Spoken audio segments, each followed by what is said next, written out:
The good news is the Boston Bruins picked up a point last night against the Calgary Flames in an overtime loss. They're now in a share of first place with the Vancouver Canucks ahead of tomorrow night's huge showdown in British Columbia.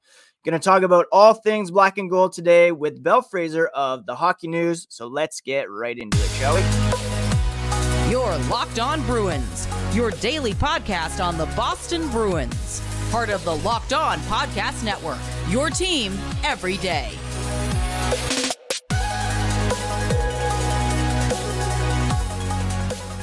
What is up, Bruins fans, and welcome back to the Locked On Boston Bruins podcast. I'm your host, Ian McLaren, and this is a daily show where we discuss all things Spoke to Be. Today is Friday, February 23rd, and I want to thank you so much for making Locked On Bruins part of your daily routine, free and available on your favorite podcast app and on YouTube.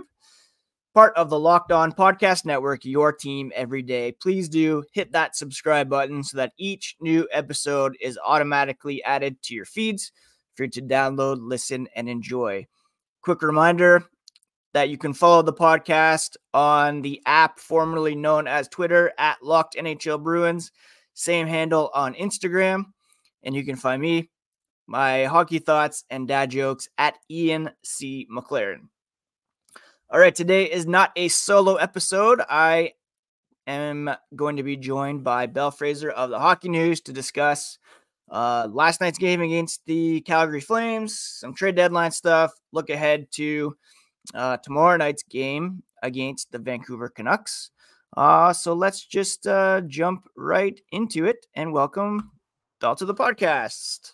Hi, Belle. How are you? Good. Thanks for having me. Of course. It's great to meet you, and thanks for taking some time to chat about the Bruins here this morning. Yeah. I always like when people come on the podcast for the first time to kind of get to know your hockey origin story. So can you tell us kind of how you got into the game and how you started covering the Bruins specifically?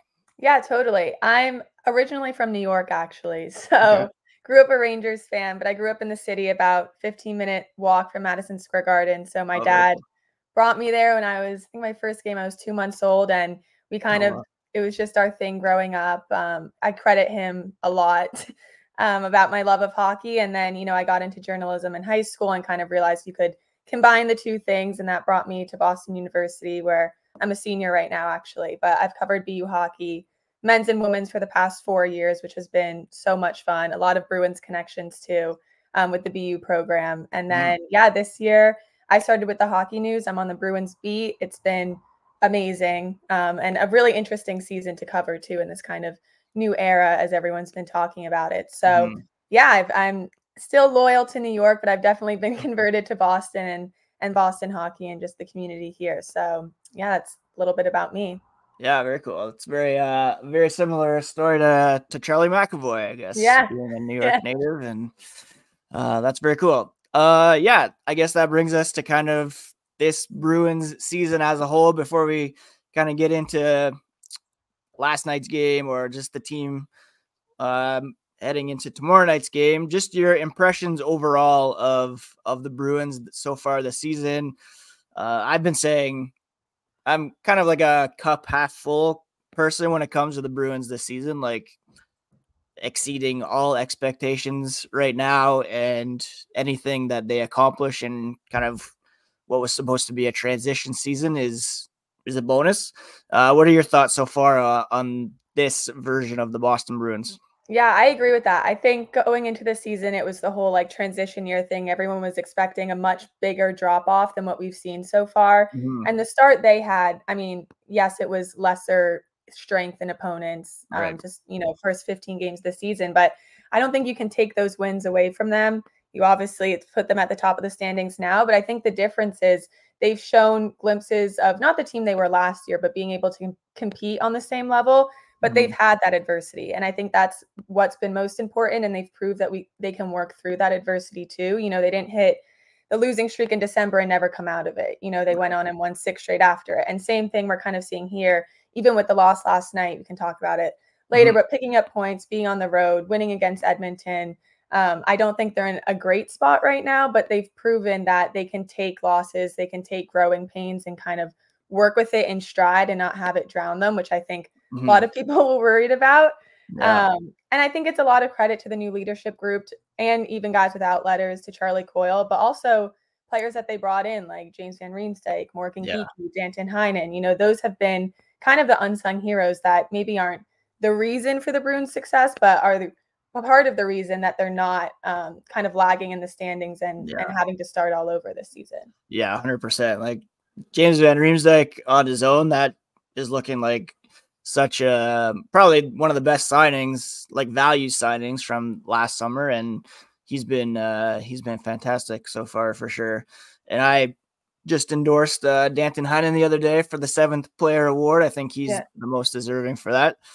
So I totally agree. Speaking of that adversity, like we saw that the other night in Edmonton where they coughed up the lead, got it back, coughed it up again, then still won in overtime. Last night, losing in Calgary, for me, I don't see it as, I mean, they still got a point, which was great, but it was also kind of the back-to-back situation.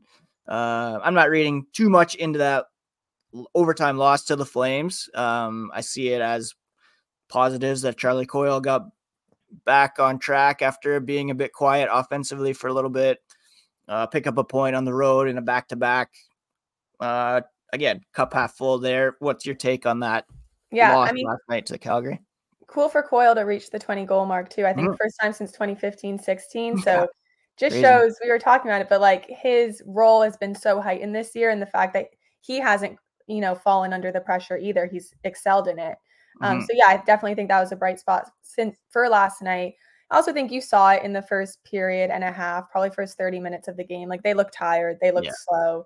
And then I feel like second half of the second period, that's when they really started getting going. They found their legs. They were playing more to their identity. And I think if they started the game like that and played a full 60 minutes, how they did in the second half, you're probably coming out with a win. It was the back-to-back. It's great to get a point. Charlie Coyle was talking about that post-game where it stings when you don't get 2, but at this point in the season, like you've got to just grind it out to be able to get what you can out of these types of games.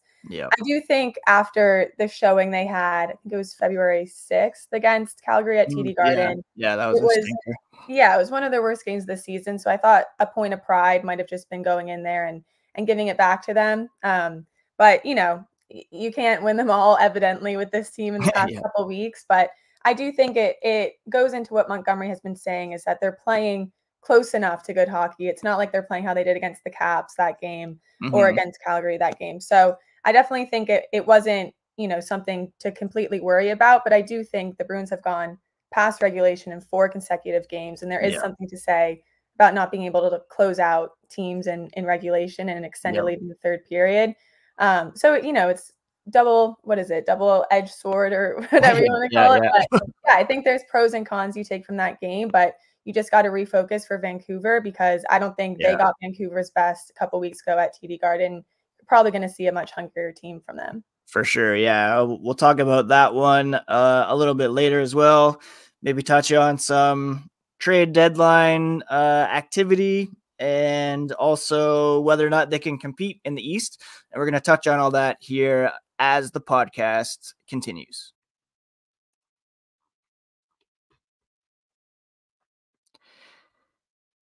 If you are looking to hire in 2024, then the best place to get the highest quality candidates fast is on Indeed. Indeed is your matching and hiring platform with over 350 million global monthly visitors, according to their data, and a matching engine that helps you find quality candidates fast. Right now, you can get a $75 sponsored job credit to get your jobs more visibility at Indeed.com/lockedon. Just go to Indeed.com/lockedon right now and support our show by saying you heard about Indeed on Locked On Boston Bruins. Indeed.com/lockedon. Terms and conditions do apply, but you can join more than 3.5 million businesses worldwide that are Indeed users hiring fantastic talent fast. Indeed.com/lockedon. If you need to hire, then you need Indeed.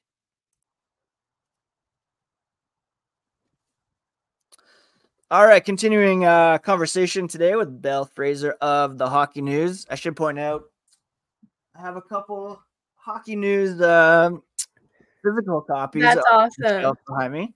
I have the Tim Thomas on the cover, raising the Yeah. cup, and then the Brad Marchand one from this past what was it, like November for the Yeah. Centennial. Those are good ones. Yeah, I always like to get hard copies of those special ones for sure. Yeah. And I'm actually going to be in Toronto next week, so I'm hoping to go down to the Hall of Fame to check out. There's like a Centennial exhibit that they have there too. So Oh, cool. I didn't know that. yeah, it's like there for the whole year. So I don't know. I forgot to mention, I don't know if you've noticed that I actually live in Guelph, Ontario, which is where Matt Poitras played junior, and we'll talk about him here in a sec when it comes to trade deadline stuff. But just overall, looking at the Bruins, where they stand, again, kind of being optimistic. I never would have expected them to be first place in the NHL at this point in the season. They got a big game against Vancouver tomorrow night. Both teams have 80 points. Boston has a game in hand. What are realistic expectations, do you think, for this team heading into the postseason? If you think, they're going, say they fall to second, they'd have to go through Toronto or Tampa and then Florida and then either the Rangers or the Hurricanes in the East just to get to the final. Yeah. Do we think this is a team that's kind of capable of that, or is it sticking to that transition year and being patient and seeing what they can do moving forward with this core? What's kind of your take on that? Yeah, I mean, the East is, as it has been the past couple of years, it's almost like you don't even want to pick an opponent. Yeah. There's no one you really rather play than the other.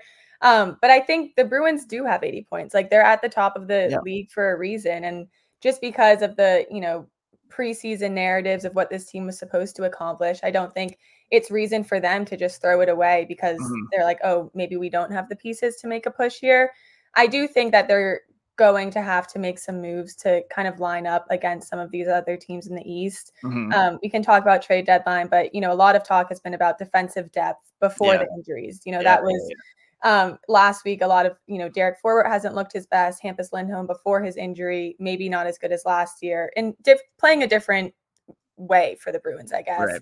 Matt Grzelcyk too, he hasn't been on top of his game, and then you lose Grzelcyk and Lindholm. Yeah. Mason Lohrei has looked really good, called up, and Parker Wotherspoon is playing first pair minutes. They're stopping the bleeding, but I think when you look at the defensive depth that teams in the East and West have, that the cup contenders do have, it is a bit worrying. And that's no discredit to the guys that have stepped up from Providence. Like, they are also another big reason all of the Bruins call-ups this season have kind of, stepped up to the task and been what they needed them to be. But that's really different in playoffs. So that is something that I definitely think could hinder them. But I also think it's something that Don Sweeney's thinking about, that you'll probably in the next 2 weeks kind of hear more about. I would be surprised if they didn't make any move on D. Yeah. Maybe not blockbuster, probably not Hannafin with what they would have to give up for that. But I guess that's a point of concern. But at the same time, I don't think this is a Bruins roster that can't make a push. Yeah. They've made it work all season long, and their pieces aren't, it's not Patrice Bergeron anymore. And it's not those star players, but they've kind of just meshed well. And their top two center roles, that was the biggest worry going into the season, and now it's not. I'm sure they would love to add another center, but I'm more worried about the wing in the top six and getting a goal scorer, So I think in that respect, they have belief and confidence and proof of what they can do with who they have now. But I do think to really go far, and like you said, just make it through the East, that you probably need 1 to 2 more guys up front and on the back end. I agree 100% on needing to add a scoring winger. I mentioned Danton Heinen earlier, 7th player, exceeded all expectations, but I don't know if you want to head into the playoffs with him as your top line right winger, as he has been the last couple nights. The thing with trades, of course, is that they have very limited cap space unless they put a guy in LTAR. They have no first, second, or third round pick this year, no second round pick next year. You probably don't want to deal one of Mason Lohrei, Fabian Lysell, or Matt Poitras.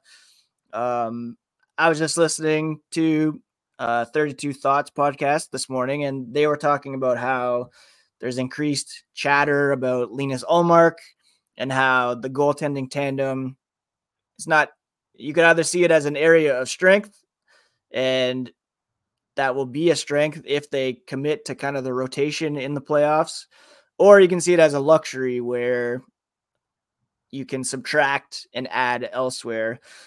I'm not really, I don't think that's going to happen per se, but just looking at what this team might be able to trade, where do you think they would subtract from what they have in order to make a trade even?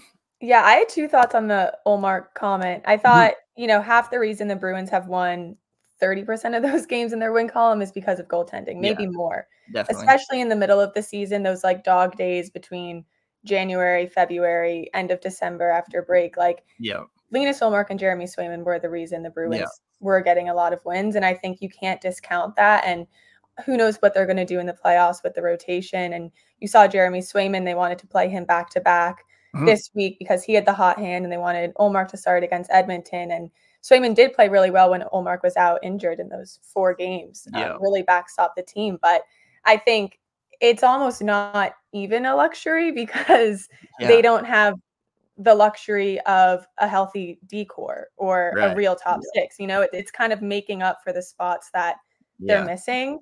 I agree. So I don't know. And I also, it's just like, it's such a big part of that team. And I don't know if this is, I mean, who knows what happens in playoffs? I don't want to make any claims because of what happened last year. And that's arguably a roster you go all in for.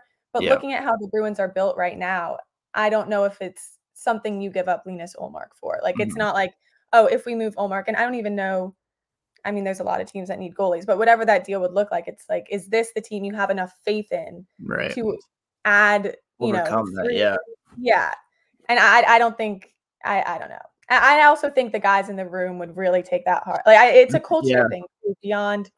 I know it's a business and whatever, but Linus Ullmark and Jeremy Swayman are such a big part of that locker room, such a big part of what it means to be a Bruin, and I think it would throw the team for a loop. Ahead of a time where you need to be locked in. Yeah, and I've been thinking about this lately too. Like, even with last year, you can make an argument that they almost added too much, and like. They used the Taylor Hall LTIR to add Tyler Bertuzzi, but then once everybody was healthy, it kind of like shifted around people's roles and expectations, and it was maybe like too much in the end. So it's a delicate balance for Don Sweeney.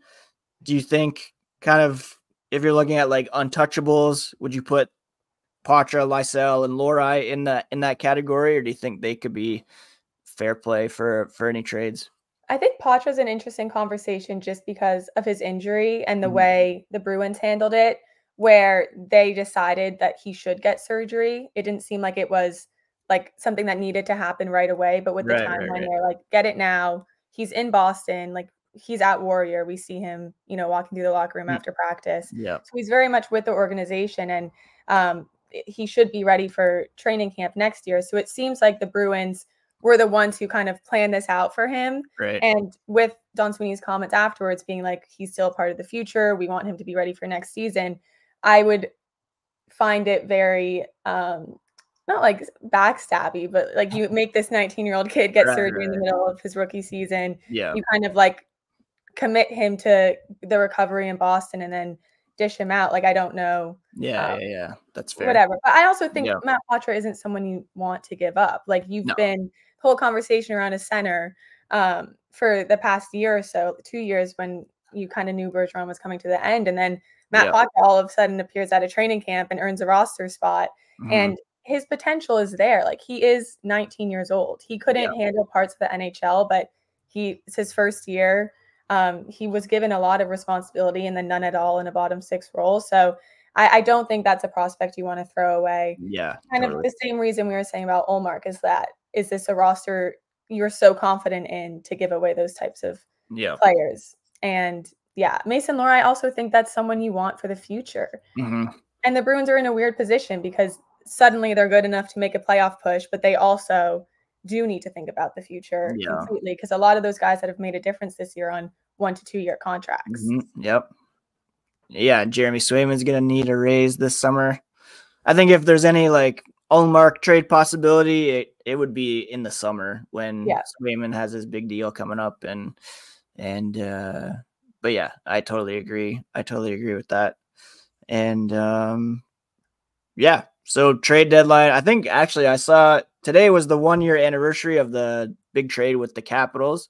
We all know that Don Sweeney doesn't necessarily wait until the last minute. He's kind of proactive.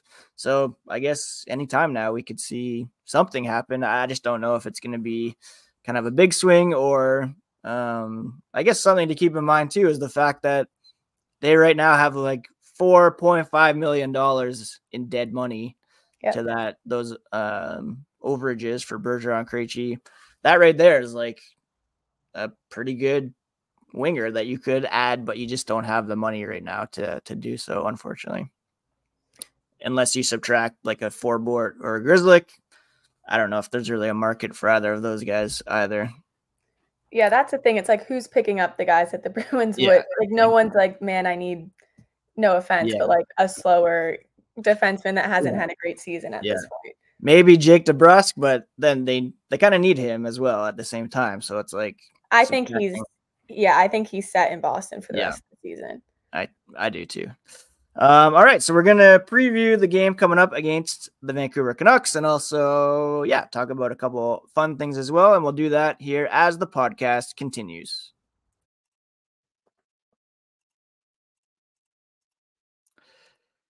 Grocery bills are so expensive these days, but now they don't have to be, because you can start getting cash back on your grocery shopping with the free Ibotta app and get cash back every time you shop. Ibotta is a free app that gives you the most cash back every time you shop on hundreds of items, from groceries to beauty supplies, even toys. So you can make sure you're beating inflation no matter what you're purchasing. The average Ibotta user earns about $256 per year in cash back. That would cover the cost of an entire shopping trip.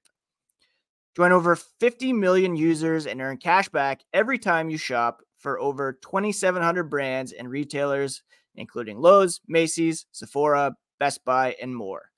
Right now, Ibotta is offering our listeners $5 just for trying the app by using code LOCKEDONNHL when you register. Just go to the App Store or Google Play and download the free Ibotta app to start earning cash back and use code LOCKEDONNHL.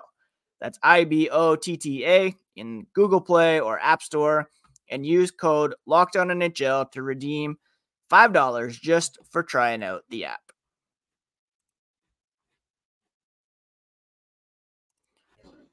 All right, so there is a huge game Saturday in Vancouver, a rematch of a game a couple weeks ago where the Bruins, that was probably their best game since the All-Star break, I would argue. You mentioned earlier, Vancouver didn't look that great in that one. They'll probably be looking to shake things off. Thankfully, it's not a late start, so we don't have to wait till 10 p.m. Eastern to watch it. Hockey Night in Canada doing us a favor there by making it a 7 p.m. start. What are you looking for in this game? What are you looking for the Bruins after these couple games in Alberta? Yeah, I think it's cliche, but a quick, good start, having a good first period. I think you've seen in their past couple of games, it's even if it takes you 5 to 10 minutes, that shifts the momentum. And they've trailed a lot in shots on goal in the first period, and especially through the homestand, that 7-game homestand. I think their last game, they had 6 shots on goal in the first period. So kind of just being a threat from the start is going to be really important. And I think, last game against Vancouver, they had 2 shorthanded goals. The first period, Brad Marchand and Danton Heinen, and then Linus Ullmark got his shutout. It was a 17-save shutout. And to limit those chances against a team like Vancouver was huge. So I think they know how to do that. Obviously, Vancouver was having somewhat of an off night, but you do have to give credit to the Bruins. But I think it'll be different now that they have such a wounded blue line to see like Mason Lohrei wasn't playing in that game, but he's honestly been kind of the best in the high competition scenarios. So I think he kind of lives off of that. And he was saying that post games, like, you love it. Like, you get more in the game, you get more reps. So I think that will be something to look for, but also just offensive production. I think it was a relief against Edmonton, even though they gave up that lead, that they got their scoring back. Yeah. And not that the grittier goals are needed at this point in the season. You'll take that rebound shot, you'll take the net front deflection, but there were some goal scorers goals there. And I think the team gained a lot of confidence from that, seeing Jake DeBrusk score and, getting Charlie Coyle going last night. So I think the top 6 contributions will be really important.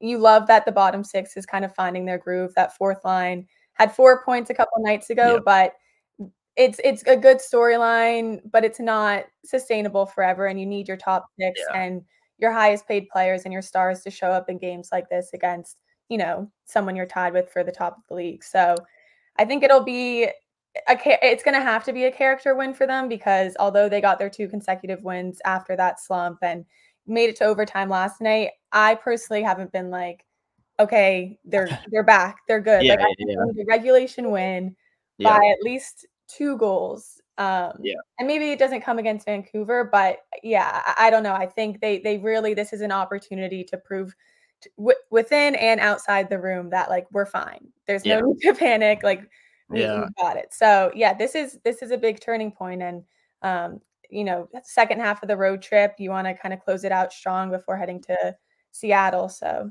yeah, I totally agree. I maybe felt kind of Bruins are back-ish vibes when they were up 4-1 against Edmonton, but that kind of disappeared quickly. But it was nice to see them. I think during that homestand, like, over that period, they were ranked like 31st in goals per game over that like 7-game stretch.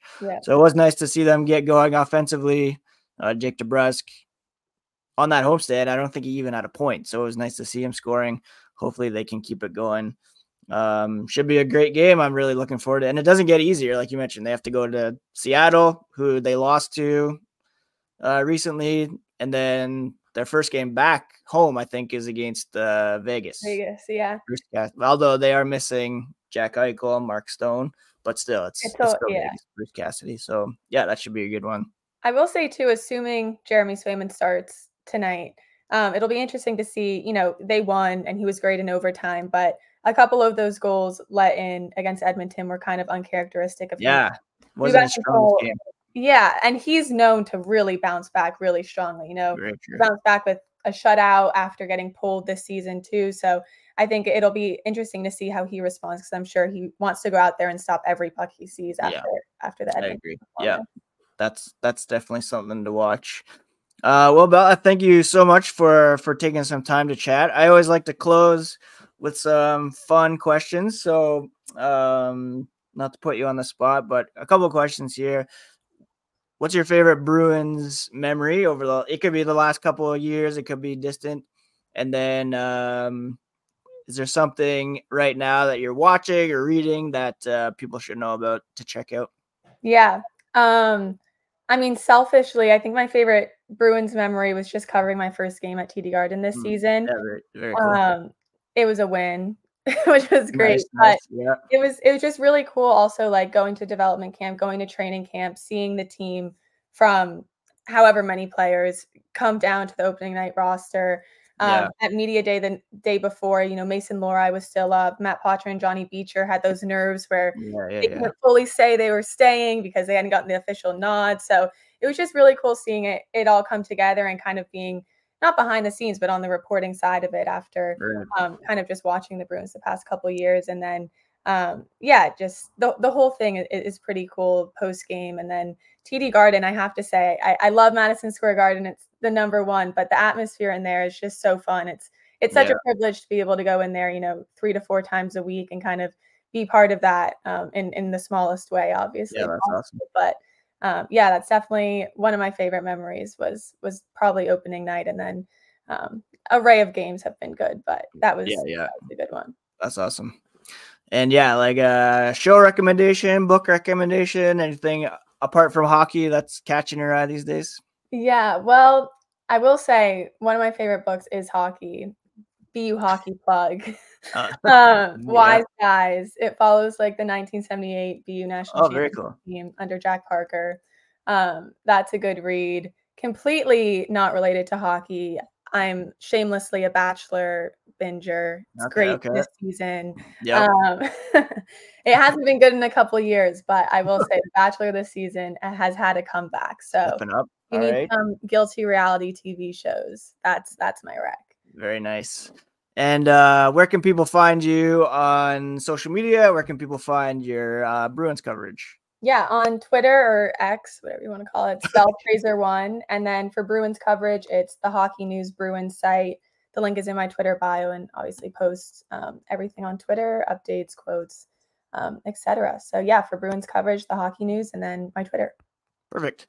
Well, thanks again so much. I'm sure I will reach out to have you back on chatting, maybe around the deadline as the playoffs get closer. And I will be back talking about whatever happens on Saturday against the Canucks, previewing the game on Monday against the Kraken on Monday's brand new episode of Locked On Boston Bruins, because we're part of the Locked On Podcast Network, and we talk about your favorite team every single day.